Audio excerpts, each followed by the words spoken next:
जहां लकड़ी के एक टुकड़े को मिले आकार को देखते ही जुबान से निकले वाह, वही नगीना है। कुटीर उद्योग से लेकर बड़े निर्यातक, हर कोई यहाँ काष्ठ कला में अपने अपने काम में निपुण। यहाँ पर गड़े लकड़ी के ज्यादातर सामान निर्यात होते हैं अमेरिका में, यूरोप में। यहाँ के लोगों ने मेहनत और हुनर के दम पर अपने क्षेत्र का नाम दुनिया भर में रोशन किया है। लेकिन इन्हें तकलीफ है कि नगीना की बुनियादी जरूरतों को किसी ने पूरा नहीं किया। नगीना ने हर बार सांसद के तौर पर नए किरदार को चुना ताकि वो नगीना संवार दे। बिजनौर मुख्यालय से जिले की 8 में से किसी भी तहसील मुख्यालय तक पहुंचना सबसे ज्यादा कष्टकारी है तो वो है नगीना। 40 किलोमीटर के सफर में 1.25 घंटे खर्च होंगे। रेलवे फाटक पार कर झंडा चौक पहुंचे या मशहूर तुलाराम के रसगुल्ले की दुकान। चुनावी चर्चा तो खूब गर्म है, लेकिन क्या आपकी उम्मीदें पूरी होंगी? ये सवाल पूछा नहीं कि सुई पटक सन्नाटा, गजब का ठंडापन।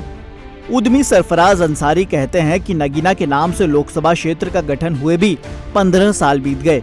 हर दल को परख लिया, लेकिन नगीना नहीं चमका। नगीने में सबसे बड़ी जो जरूरियात है वो एक तो उद्योग कोई ऐसी फैक्ट्री नहीं है, कुछ नहीं है जिससे लोगों को रोजगार मिले। हमने भी यहाँ करके यही सोचा था और इसीलिए ये फैक्ट्री लगाई है। यहाँ पर मेरे पास तकरीबन 50 आदमी काम कर रहे हैं। इसी तरह के लोग भी अगर बिजनेस फैक्ट्री अपनी लगाएं, कोई उद्योग स्टार्ट करें, कुछ छोटे छोटे कारखाने लगाएं काष्ठ कला के, तो उससे लोगों को बहुत रोजगार मिलेगा। लेकिन अब उसके लिए लोगों को पैसा चाहिए। पैसा कहाँ से आए? तो पैसा इसमें सरकार को भी उसकी मदद करनी चाहिए। अब सरकार भी मदद करे, लेकिन उसके लिए सरकार को प्रचार करना भी चाहिए कि भाई आप कुछ ले, हम देने के लिए तैयार हैं, हम लेने के लिए तैयार हैं, तभी ये काम हो सकता है। नगीने को आज तक कभी कुछ मिला नहीं है। मैं नगीने से पैदा हुआ हूँ, नगीने में रहा हूँ। एक कताई मिल हमारे यहाँ लगा था जहाँ लोगों को रोजगार मिला था, वो भी बंद हो चुका है। उसके अलावा आज तक नगीने को किसी राजनीतिक से कुछ नहीं मिला। आज तक नगीना सबसे पिछड़ा हुआ नगीना है। बदकिस्मती है नगीने की कि लोकसभा नगीना है, विधानसभा नगीना है, लेकिन जो नगीना पहुंचना चाहिए था जिस जगह पर, वो नगीना नहीं पहुंचा। लेकिन नगीने की आवाम फुल वोट करती है। हमारे यहाँ से लोकसभा मेंबर चुन करके जाते हैं, सांसद जी चुन के जाते हैं, वापस कभी नहीं आते। जो भी यहाँ से चुन के गया वापस नहीं आया। अभी इलेक्शन आ रहे हैं, अभी भी वोट खुल के हम खूब करेंगे, लेकिन नगीने को क्या मिलेगा ये देखना है। नगीना काष्ठ हस्तकला विकास समिति के प्रमुख इरशाद मुल्तानी कहते हैं कि सरकार हमारे कच्चे माल की खातिर पेड़ों की कटाई को लेकर मौजूदा व्यवस्था पर पुनर्विचार करे और करों में राहत दे। जीएसटी के दरें भी कम हो तो बात बने। यहाँ पे रॉ मटेरियल जो इस्तेमाल होता है वो लकड़ी है और लकड़ी जंगलात से ही आती है।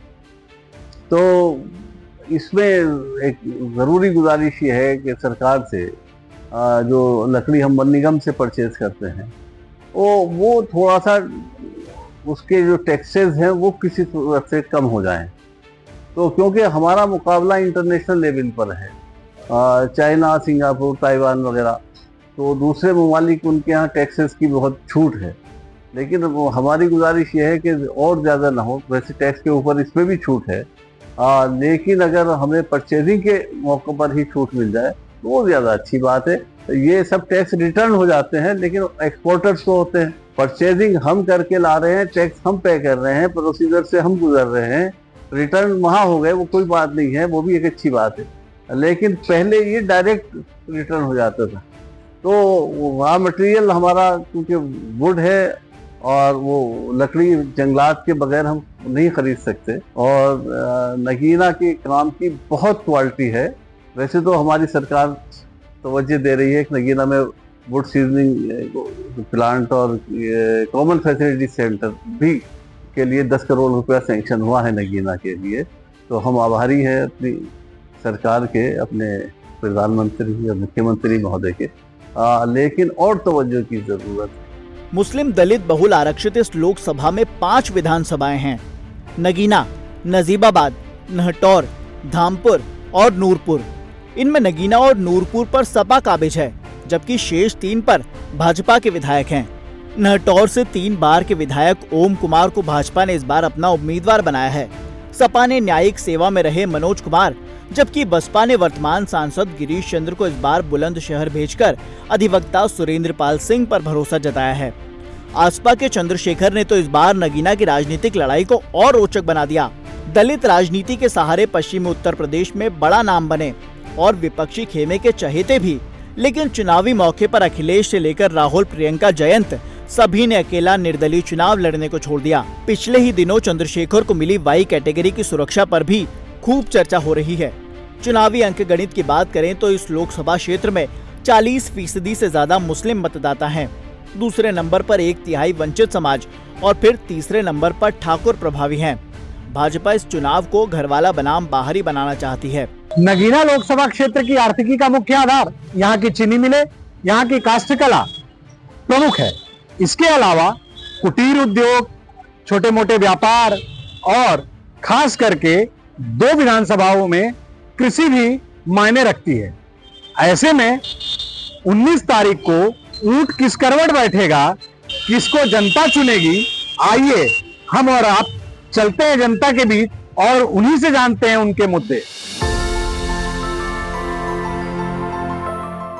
नगीना लोकसभा क्षेत्र में 5 चीनी मिलें और गन्ने की खेती भी बड़ा मुद्दा है। सरकार के तमाम दावों के बीच गन्ना मूल्य भुगतान की शिकायत अभी खत्म नहीं हुई। किसान कहते हैं कि अब गन्ने की खेती पर परता नहीं बैठता। सरकार गन्ना मूल्य 400 के पार करे। धामपुर चीनी मिल कभी एशिया की सबसे बड़ी मिल हुआ करती थी। 10,000 लोग इसमें काम करते थे, लेकिन अब तस्वीर बदल चुकी है। नगीना तहसील के ही जंगल से लगते खेत में गन्ना लादते किसान सोमवीर का कहना है, हमें तो गुलदार के खौफ ने मार रखा है। हर वक्त डर सताता है, पता नहीं गुलदार कब किस ओर से निकलेगा और हमें खींच लेगा।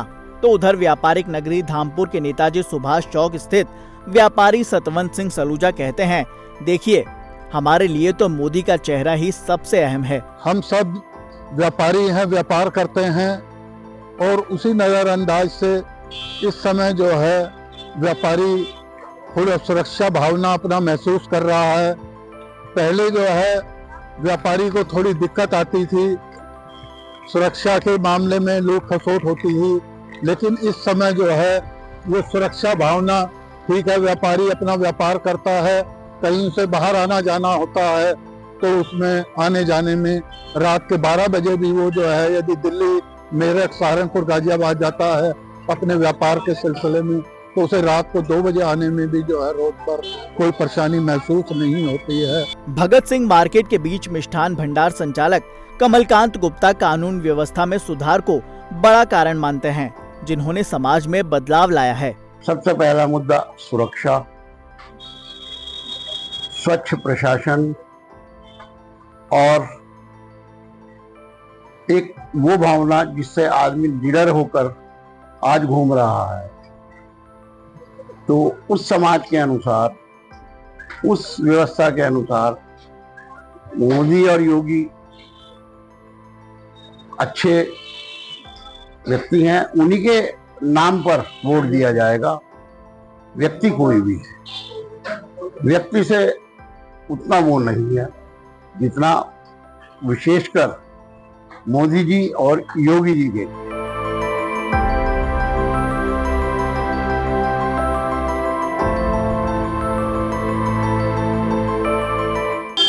नगीना का यह चौथा चुनाव है। पहली बार यहां से सपा जीती, दूसरी बार भाजपा ने जीत दर्ज की, तीसरी बार सपा और बसपा के गठबंधन से गिरीश चंद्र दिल्ली गए। इस बार चौथा जो चुनाव है उसमें असपा के चंद्रशेखर भी मैदान में है। इन्होंने चुनाव को और दिलचस्प बना दिया है। अब ये देखना है कि यहाँ की जनता 19 तारीख को किसे अपना नगीना चुनती है और दिल्ली दरबार भेजती है। फिलहाल नगीना से अमित तिवारी के साथ मैं रवि प्रकाश तिवारी, दैनिक जागरण।